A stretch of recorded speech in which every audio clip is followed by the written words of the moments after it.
All right, everybody. Emergency little segment here because Micah Parsons is now a member of the Green Bay Packers. Trevor Sikkema, Dalton Wasserman from the PFF NFL show here with you guys to discuss both sides of this trade, everything that went into it, the price, the contract, what the numbers say, how this changes things for Green Bay, what it changes for Dallas, of course, and how we got to this point. Dalton, I think that we should start with the Green Bay Packers. They are the ones acquiring Micah Parsons, one of the best pass rushers in the game, straight in his prime. It's crazy that we are talking about this with him being on the move. I did not think that we would get here, but now that we do, my goodness, what a landing spot for him to get into Jeff Hafley's defense there with the Green Bay Packers. We talked a lot about the Packers last year, and with that being Hafley's first year as their defense coordinator, changing things around specifically in the front. They were going from more of a odd front defensive scheme with their guys with their hands in the dirt, so a 3-down lineman set to now a 4-down lineman set in a 4-3 front. Now, of course, everybody's a little bit multiple, but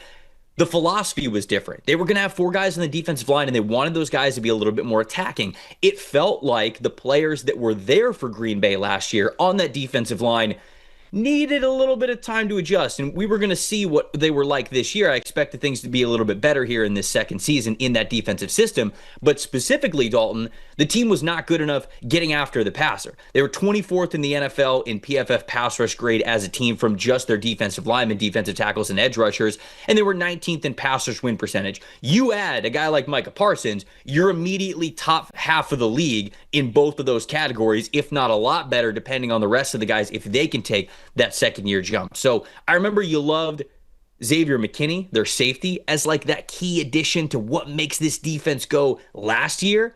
Micah Parsons is, in my opinion, that type of an impact, but even better. Do you see that similarly as somebody who loved the McKinney addition to specifically what Jeff Hafley wants to do on that side of the ball? Yeah, I think starting with Parsons, I mean, this is an absolute nuke of a trade dropped on us a week before the season, right? And when it comes to Parsons, you really think about he would be that level of impact player for any of the 32 teams in the NFL. Trev, you mentioned the scheme changes and everything in Green Bay. Micah Parsons is a guy that you're not limited to any sort of scheme constraints, right? He's a guy who actually expands your scheme because you could argue maybe, a Myles Garrett or somebody else is the best pass rusher in the league, but Micah Parsons is certainly one of them, and I would argue that Micah Parsons is the most unique pass rusher in the league, right? As the former linebacker, as the guy who can rush from anywhere on the field, and you just look at his career numbers and you go, this is an elite player, and he does it so many different ways. Second in the NFL since he entered the league in PFF grade among edge defenders, second in pass rush grade, first in pressure rate, second pass rush win rate, second in WAR, all of those categories there that he's second in.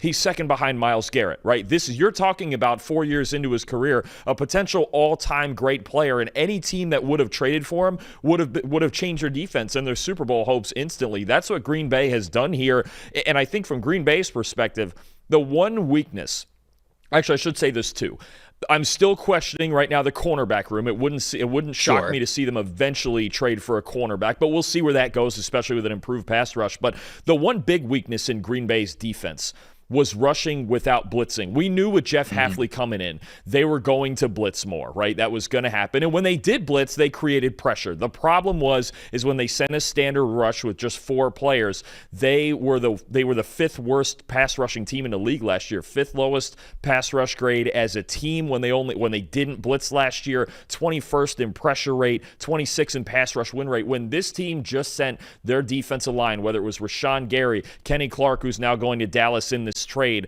Devontae Wyatt, Lucas Van Ness, whoever that may be up front of their defensive line, Kingsley Enagbare, whoever, they just could not get home with 4. And eventually, against the great quarterbacks in the league, you have to be able to get home with 4. They're going to see through the blitzes. There's going to be separation on the back end, and you can't give them time even against standard coverage. So, and if you're Jeff Hafley, you can't blitz every play, right? You just can't do it. So you have to find a way to rush with 4. The fun part about this with Hafley and Parsons is, look, Jeff Hafley's very creative. The stunts, the blitzes, the looks, the versatility he could have with Parsons, putting him over anybody on the offensive line. The level of creativity, and we did a film breakdown of this earlier in the offseason when we were talking about like why Micah Parsons deserves this money. you can send a 4-man rush and still be extremely creative with it with a guy like Micah Parsons. It's not like a Trey Hendrickson or somebody like that who lines up in the same spot. Not that those aren't great players, guys like that, but Parsons' ability to line up in any gap over any offensive lineman is unique, and Hafley's going to absolutely love it. And the fun part about this is there's 6 games this year in division for the Packers. They're playing 3 teams with completely new interior offensive lines. I got to think Parsons is going to play a factor, even if people go, well, he's an edge defender. He's going to be over Penei Sewell and not Zach Tom in practice. He will be. But, these great tackles, Christian Darrisaw that we have. But then you look at the interior. The Lions, completely reworked interior. We don't know what that looks like. The Vikings, completely reworked interior. The Bears, all these teams with interior offensive line shifting around. And this is even a problem for that because Parsons can play from any gap at any time. Parsons is a change the math type of a defensive player, right? Those are the guys that are so valuable, and it's part of what goes into being a great pass rusher. You mentioned not being able to get home without blitzing. I really quick looked it up specifically for Micah Parsons as a pass rusher when there were no blitzes involved. So, that's either 3 down linemen, 4 down linemen, whatever. 2022, 91.9 pass rush grade. 2023, 92.5 pass rush grade. Last year, 89.1 pass rush grade. And that's without blitzing. That's without overload help. That's a lot of times, hey, you just got to win one-on-one. And he's one of the best one-on-one winners in the NFL, specifically when he goes up against those interior offensive linemen like you mentioned there. So it's why people are going so crazy about this trade. It is a premier player playing a premier position in his prime. Players like this do not become available. This is bigger than the Khalil Mack trade, right? When Khalil Mack went from the Raiders to the Bears, it was nuclear. People were like, you do not do this. You do not trade a player like this. And obviously we'll get to the Cowboys side of things in a second, but for him to be made available and for the Green Bay Packers specifically to go get him, I agree with what you said. Anybody in the NFL adding Micah Parsons would make them better independently. There's just no doubt about that because of how good this player is. But specifically for the Packers, what a leap in such a massive, important part of the game they could potentially take, even if the guys who played last year play similarly. Like even if you have to go, I guess the guys that we drafted before Jeff Hafley got here just aren't Jeff Hafley scheme type of guys. Maybe they're really not going to get that much better. That doesn't matter now because you have Micah Parsons. And now Rashawn Gary, all of a sudden, all the pressure in the world isn't on him to be a crazy double-digit sack type of a player. Now you've got Rashawn Gary, moving from the left to the right side. And of course, offensive lines were very much keying on him last year whenever they took on Green Bay. You can't do that anymore with Micah Parsons roaming the field. So now Rashawn Gary's going to have so many more favorable matchups than he's ever had in his NFL career. And I think that's going to give you flexibility to play certain players inside the way that you want to. So to me, this is a total change the math type of a thing. I believe it was Brad Spielberger, PFF legend, alum, last night who tweeted that the Packers are now the first team in NFL history to have 2 $100 million players on their roster. I think it's somewhere around 38% of the salary cap for Green Bay is now tied up into 2 players with Jordan Love and Micah Parsons. And obviously that's a ton. But I think you got to understand the winning window that you have. And I think that the Packers realized that they were a major pass rush difference maker away from really knowing where they're at as a team. Because we talked about some of the offensive weapons that they have that it could be big changes this upcoming offseason, right? I mean, Christian Watson, Romeo Doubs, who's the other? Dontavian Wicks. Like, all 3 of those guys could be gone. I think that Jaden Reed and Matthew Golden are here for the long haul, but you got the 2 tight ends, you have those wide receivers. Now you have the opportunity to, yes, they don't have their first round picks for the next couple of years, but you can get good wide receivers after that. And I think they know that. They've got the offensive line the way they want it. They've got Josh Jacobs. They have Jordan Love. They have the tight ends. They have 2 wide receivers they like already. Now you kind of just have to hit on another. Maybe one of those guys is already on the roster and he's going to surprise us this year in a great way. But now you have a much better front. You've got a star player in Edgerrin Cooper who is developing at the linebacker level, which, man, you talk about blitzes. You don't have to blitz a lot, but now you get to blitz with a guy like Edgerrin Cooper, throwing him at the pocket as well. His speed, his aggressiveness, that speed to power conversion and what he could do downhill. You've got Xavier McKinney on the back end. It really now just becomes, to me, there's only 2 question marks for this Packers team. It's how good is the cornerback room going to be in 2025? And what the receiver room looks like this year, but also next year. But you better believe the Packers Super Bowl window is absolutely open now. And it's open for the next couple of years, even without those first round picks. No, absolutely. I think you nailed the two question marks on the head there when it comes to just Jordan Love and the passing game being a little more consistent than they were last year. And then the cornerback room, right? If the pass rush doesn't get home, which there are obviously still times that it won't, can they win those one-on-one battles against great receivers on the outside? And I think as far as the paying Micah Parsons $47 million a year, which is ridiculous also. If I was Myles Garrett or Trey Hendrickson right now, I would be seething seeing Micah Parsons getting 47, right? But I think because the Packers have the youngest team in football, and when you look at their payroll, there's only really 5 guys they're paying significant money. Jordan Love, Micah Parsons, Xavier McKinney, Zach Tom, Elgin Jenkins. Other than that, you got a whole bunch of kids. It's the youngest team in football, right? They're not paying any of those receivers anything. Josh Jacobs doesn't make exorbitant money, especially, obviously as a running back, the pay scale is a little bit lower.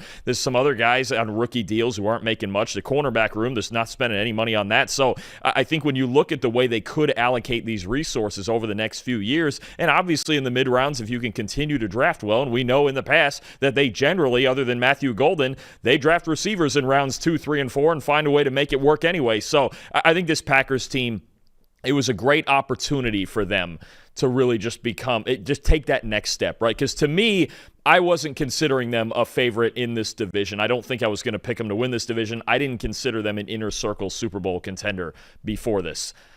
I don't want to say you have to, but it's a hell of a lot closer with Micah Parsons in the mix, because this was really a big problem. A pass rush now that could be potentially elite. And I think you made a great point about Rashawn Gary being now a number 2 pass rusher as opposed to having to be the guy.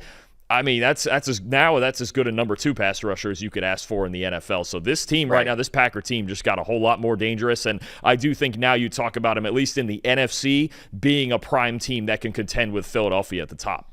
Yeah, I think that you have to consider them for a Super Bowl this year. But then really, I mean, if they get to nail it in the draft, even on day 2, like, again, I know they don't have a first round pick, but we know what the draft is, and we'll discuss that a little bit more when we talk about the Cowboys here in a second. You still have round 2, round 3 picks that you could potentially nail to get corners and wide receivers, which we know you have the ability to do that on day 2 in this league. All of a sudden, 2026 and 2027, they're on the table for Super Bowl runs as well. So I think that the window is now a 3-year window for the Green Bay Packers, and you have to consider them this year. But man, they could end up being one of the Super Bowl favorites in 2026.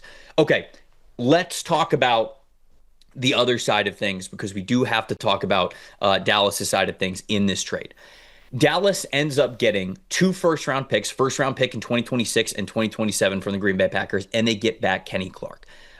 We will talk certainly about what this does for the Cowboys, the subtraction of Micah Parsons, the addition of Kenny Clark, and sort of what we see from this team moving forward. But I do think that it's fascinating and worth us talking about just how we got to this situation. And there's been a ton of reports of sort of how we got there, with Jerry Jones and Stephen Jones in negotiating with Micah Parsons earlier this spring, but just negotiating with Micah Parsons and then coming to a number that they felt comfortable about, which has been reported around the $40.5 million a year range. Then Parsons was like, okay, well, I want to rope my agent into this. And Jones is like, no, we don't need to rope the agent into it. Obviously, that part of the negotiations and how he went about that is not good on Jerry Jones. However, with this coming out, I will say that I have read things that it does seem to not all be on Jerry Jones. Now, I'm not sitting here trying to exonerate Jerry Jones for getting to this point. Anytime you get to a point where you're trading a player like Micah Parsons, I think there's a lot of blame to go around. I think the front office in Dallas certainly has their fair share of the blame. But Nick Harris, who covers the Dallas Cowboys for the Star-Telegram, he wrote an article, I believe it was either on early on Friday or maybe it was on Thursday of when I read this.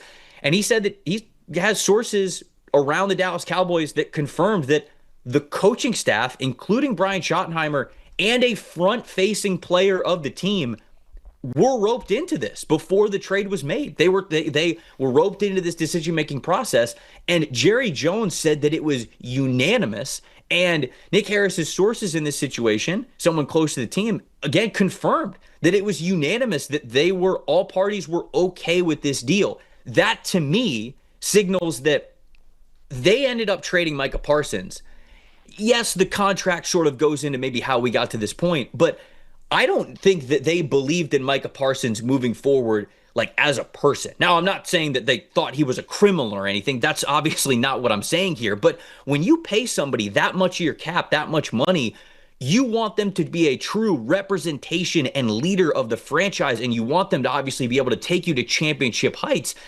I don't know if they believed Micah Parsons was that kind of a dude. And I think that's the reason why we get to this point and how a trade even comes on the table. Because if you believe in a player, certainly one that plays a premium position the way that Micah Parsons does, you don't let this happen. Even for some of Jerry Jones' negotiating blunders and how he goes about things, like, you get deals done. They got deals done with Dak before the season. What was it, last year? They got deals done with CeeDee Lamb. Like, I think that you get deals done. And I think that this would have happened if they had more belief in Micah Parsons. And I just don't. I know that Jerry was very complimentary of him and thanked him for his time in Dallas and all that kinds of stuff. But with the report of the coaching staff being roped into this, and even a front-facing player, which it doesn't name them, but I don't think that it's pretty short list of guys that you would think that Jerry Jones would kind of consult about this decision. I don't know how much they believed in Micah Parsons, the dude. So at that point, the trade gets on the table, and look, 2 firsts and Kenny Clark, that is not enough for Micah Parsons. No matter how you look at it, the trade is going to be skewed on Green Bay's side of things because they are getting the difference-making pass rusher. Jerry Jones even said, and unfortunately this is the Family Guy meme coming to life, oh, who knows? Those 2 first-round picks, they could be Pro Bowlers for us. Buddy, you had a Pro Bowler at a premium position. You had an all-pro player, one of the best in the NFL, right in his prime. So that is a tough sentence to say out loud when you had the guy. The draft is a lottery. There's no guarantee. And even though you like to get those 2 first-round picks back, the whole point of having draft picks is to nail it. They had it with Micah Parsons. I think the fact of the matter is they just didn't believe in him moving forward as much as maybe you would to make a record-setting deal for him. So I think that's how we got to this point. I think there's a lot of layers that are obviously involved here. I think that certainly how the Cowboys handled it could have and should have been handled better. You should have never gotten to this point. But it certainly seems, with the reports out there, that the team, not just Jerry and Stephen Jones, maybe didn't believe in Micah Parsons as that future leader as much as you want when you're signing a guy to that much. So that's sort of how I saw this situation sort of manifesting. But now it is what it is, where the trade happens. What did you think about how all this went down, and then sort of obviously where we are with the Dallas Cowboys not having Micah Parsons and subbing in Kenny Clark? So I think as far as those conversations about Micah as a person or his character or anything like that, I think at this point in the process, whatever the Cowboys kind of leadership council is here, probably Jerry went to them and went, listen, guys, I think we're actually going to trade Micah, and maybe had a little bit of discussion with it. And look, if it's Brian Schottenheimer, if it's Stephen Jones, if it's Dak Prescott or any other players, in a leadership role on that team, I think at a certain point, if Jerry says it in this organization, they're just going to go, yeah, okay. I mean, what else are we going to do? If he doesn't want to be here, he doesn't want to be here. So I really don't think it's some indictment of like anybody on the field that would say, oh yeah, let's get rid of Micah Parsons. He needs to go. Like, I actually don't think it was that. Maybe, it's just hard when your owner's coming to you going, these negotiations aren't working, we could get a package for him. What are they going to say? What are they going to argue against it, right? It's just they're not. Brian Schottenheimer, he just became the head coach. He's not really going to argue any which way. He knows how tense the negotiations have been. He's had to answer questions about it every day for months on end, right? So I don't think I don't take a whole lot of stock in that part. I think the real lesson with this is, and there's other organizations like Philadelphia in their own division that already do this well, with first-round picks especially. Look, you can start negotiating a contract extension after the 3rd season, okay? Mm-hmm. We've seen this. We've seen this recently. I've seen with the Jets lately with Sauce Gardner and Garrett Wilson. 3 years in, these guys are foundational pieces. Sign them now so it doesn't cost you a boatload of money. Obviously, the Packers paid Parsons a boatload of money. Maybe the Cowboys would have had to go to 47. I don't know, when nobody else was getting 40. But even then, they were offering him, I think the rumored contract was 5 years and $202, which is 40. That would have probably, I think that would have broken or tied Myles Garrett. Maybe he wanted a little more than that. And the Packers are offering 47. I don't blame him for wanting to go to Green Bay. But I think the lesson here, don't wait. Don't wait. 100%. Your first, yes. If you have a player yes. like this, 3 years into this, we knew he was a top 3 to 5 pass rusher in football, right? We knew this. There was no chance at 25 years old we were going to see some year 4 drop off, year 5 drop off from Micah Parsons. He's going to be fantastic throughout this contract with the Packers, right? We already know this. If you have that proof, if you have 3 years of proof, you have a franchise cornerstone player. Just sign him. Stop waiting. Stop doing we have this year of control, then we have the 5th year, then we have the franchise tag. Just stop. Just sign the guy. Give him the long-term security. He's going to be great till he's at least 30. Worry about his 30s when he gets to turn 30. You just see this. The good organizations are doing this with their great players. The Eagles are signing guys early constantly. There's other teams signing guys early constantly. I just watched the Jets do it with Sauce Gardner and Garrett Wilson. It's the best thing they did all offseason, honestly. When you have enough proof, this is not a borderline with Micah Parsons. He's a spectacular player. His first 3 years in the league, you won 12 games each year. Sign these guys early. If you don't want to piss them off for the next 2 years, sign them after year 3 if they're that great, if they're truly great players. Trev, you and I had Micah Parsons in the top as a top 10 player in the NFL. What, 6th or 7th overall we had him? I mean, easily. This was never a question.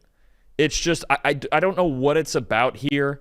If it's an ego thing, if it's if it's truly a salary cap crunch, because they also waited as long as possible to sign Dak, right? I mean, it's not a salary cap crunch. They waited to sign CD. It's just an organizational philosophy of just waiting and waiting and waiting. And when you have guys like Micah Parsons, like CeeDee Lamb, there's no reason to wait. The second that window opens after their 3rd season, just pay them. Because it's only going to get worse. It's only going to get worse. When you have a guy with this much proof of being Parsons, play 4 or 5 more years like this, he's going to Hall of Fame. It's that simple. I agree. I agree. That's the part I don't get, where it's like, if you take the Commanders in their own division. Jaden Daniels at the end of year 3. You get 2 more years close to what you got last year. Sign him the day the window opens. Just give him whatever he wants. Yeah. Because it only gets, you either piss him off or you got to pay him more. There's no good outcome there.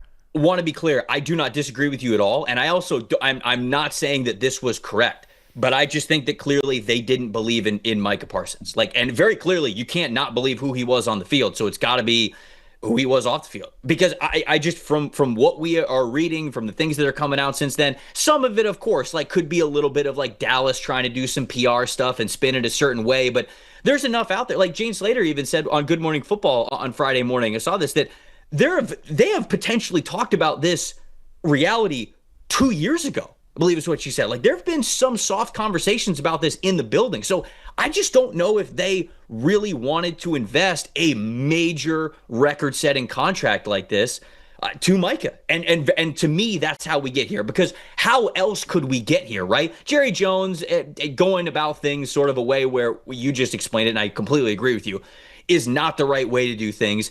Him having an ego in this, that's not surprising at all whatsoever. I absolutely think those are factors, and that's why I'm not even saying that this is correct. I'm certainly not saying that. I just think that the only way that we actually get here, it's more than just the salary cap number. It's more than just Jones's negotiation thing. I don't know if they believed in Micah Parsons. And that's sort of my take of kind of how we got to this point. Because how do you trade a player like this?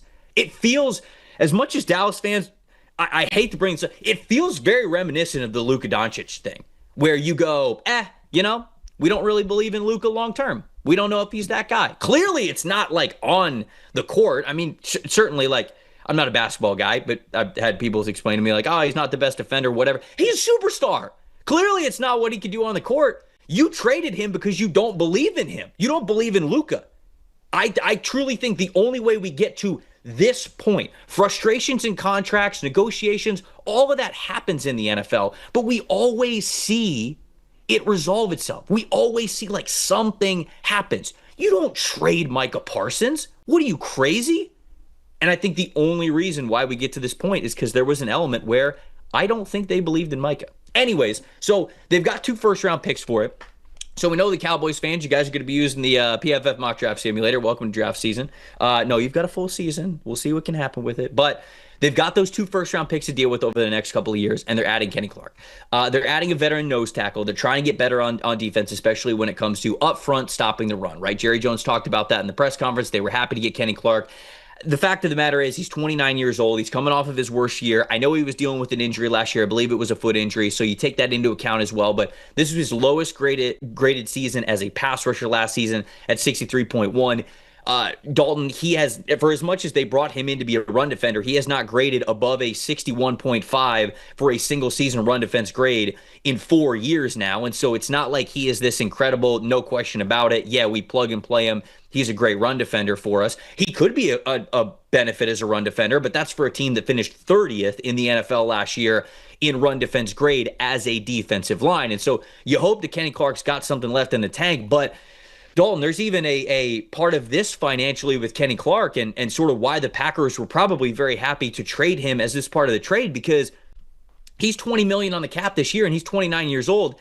That goes up next year and it's higher in 2027 than it is in 2025 right now. So in all honesty, Kenny Clark might have been a cut candidate for the Packers a year from now or next offseason. And now he's a major part in a Micah Parsons trade.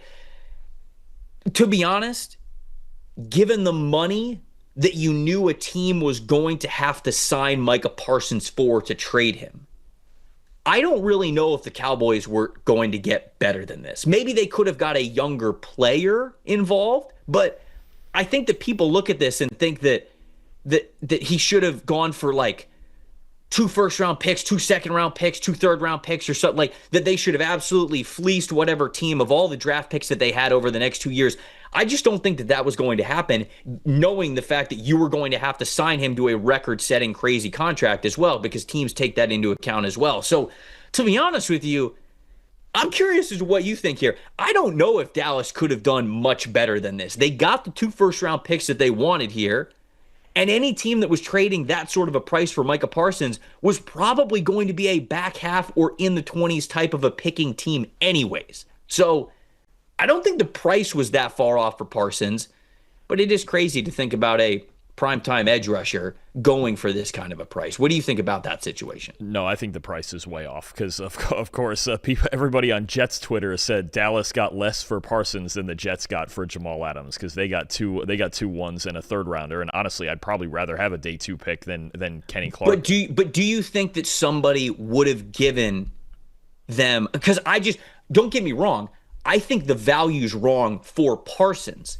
I just don't know if a team out there would have actually given you 2 firsts, 2 seconds, and a player back, because clearly they wanted a good player back. So now you're giving 2 firsts, 2 seconds, a good player back, and you have to sign this guy to nearly $50 million a year. I just don't know if that is the value for Micah Parsons. I just don't know if you were going to get that anywhere. You think that they would have? If they had been entertaining offers on this 6 months ago, they would have.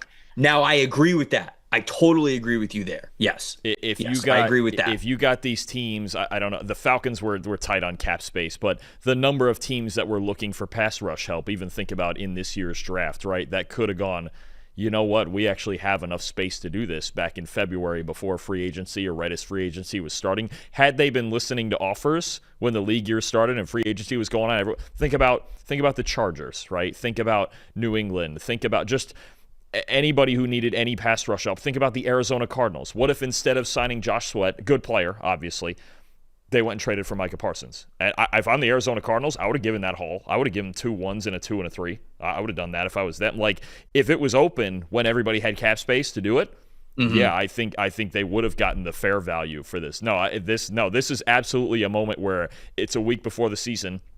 They didn't listen to offers before this week because they thought they were going to get it done, and it never got done. And for right this moment, they got as much as they could possibly get. That's what I'm saying. No, you're correct. You're correct on that part. Right this minute, a week before the week before the season, the week before the first game, this is the best they could do. 6 months ago, yeah, they would have got actual fair value for it. I agree. I mean, because that's like I talk about the Jamal Adams trade that happened in the spring that year. The what's the other pass? Khalil Mack that you just mentioned, that happened earlier in the offseason, I believe, that year. Right? I mean, once the cap space is gone and a guy's getting 40 plus, now $47 million, which is just nuts. But you just don't have any options. And the Packers are probably the only team they even maybe teams called and said, what do you want right now? And even the contract part, like what does he want for money? The Packers, as the youngest team in football, and the Cowboys did him a favor. taking Kenny Clark off their hands. Right. Kenny Clark was set to have the third highest cap hit on the Packers this year. They did him a favor relieving him. They actually helped make this happen by taking Kenny Clark, who's going to be 30 years old soon. As far as the Cowboys go, I think now the next question is the future and Dak Prescott, really. 4 first-round picks in the next 2 years. Quarterbacks galore the next couple of years, whoever they want. Could it be Arch Manning? Could it be somebody else? Whoever. And this year, I got to be honest with you, Trev, and the worst part is Kenny Clark has played relatively average football, especially in the run game in the last few years. That's still probably a significant upgrade in the Cowboys' defensive tackle room. Right. But I'll be honest with you, the more I thought about this and where their defense is at and the run game is at offensively, and the only things I can trust on this team are basically Dak and CeeDee Lamb and George Pickens. This is going to sound bad, but I think the only team in the NFC that I know the Cowboys are better than decisively is probably the Saints. I think that's where we're at right now. I think they're the least talented team in their own division. Yeah. I'm trying to think, like, I would take everybody in the NFC North over the Cowboys. Carolina's maybe like depends how it goes. I would rope them in with the Saints, and then given what Dak was 2 years ago, I would still say that, like, I'm not like definitively taking the Giants or the Panthers. So I'm roping all of those teams in. I think they're definitively better than the Saints, but I think they deserve to sort of still be in that tier with and honestly, like, Arizona until they prove it. I'm gonna be completely honest. Like, Arizona until they prove. I like Arizona more than I like Dallas, but Arizona's got to prove it at this point. So I would say that the Saints are the team that I have the least confidence in the NFC. But then I would say the Panthers, the Giants, the Cowboys, and the Cardinals are sort of like in that tier. Although I throw the Falcons. If I'm throwing the Cardinals in there, I'm probably throwing the Falcons in there as well. If I'm making it just 3 teams, I would say the Panthers, the Giants, and the Cowboys. And then I'd put the Cardinals and the Falcons in that next tier. But I'd probably rather rope them all in as a 5-tier team. That would be my thoughts there. Yeah, I mean, it's reasonable. There's some, like you mentioned, some teams that have to prove it, but a lot of those teams you just mentioned too, just about all of them, they're on an upward trajectory. The Cowboys are now going the other way. I mean, it would not shock me at all, honestly, if they were the second worst team in the NFC and picking in the top 6 or 7 of next year's draft. Yeah. I would agree. It's hard to look at the Cowboys and feel good about where they're going at this point. The run game is unknown. The offensive line has changed. The offensive weapons you like, and I still think they have a good chance to put up some points this year. That's why I don't think I'm as low on them as you are, but certainly you have to be so much better at run defense. If Kenny Clark does not help you there, I think this team's really going to struggle in the win-loss column. And we just did the NFC East episode of our division previews yesterday, and we have our win projection for them around 8. Now without Parsons, I lean below 8 wins. I really would for the Cowboys. I mean, that division's too tough. I think the Giants are getting better. Washington was great last season. Philadelphia obviously is what they are. And then the rest of the NFC, I think, is getting a lot better. So I think I would go with less than 8 wins for the Cowboys now.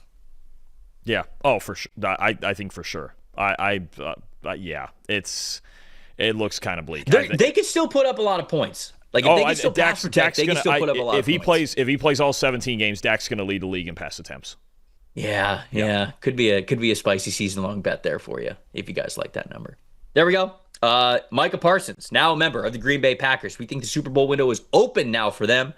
And we think that we might be getting closer to rebuild time with the Dallas Cowboys. It's going to be a wild season, as it already is. The ball hasn't even gotten kicked off for the regular season, and it's already just a crazy season. But that is the NFL. It's going to be a lot of fun to watch throughout the regular season. We're, of course, going to be right here on this channel covering it all for you. It's going to start with the preview show that we've got coming for you next week. And then it's the grade release and the preview and all of the film breakdowns, everything every single week. So make sure you subscribe to the channel. Appreciate you guys for watching this one. I'm Trevor Sikkema. This is Dalton Wasserman saying thank you for watching this PFF NFL show edition of this quick special edition for the Micah Parsons trade. We'll see you guys next week.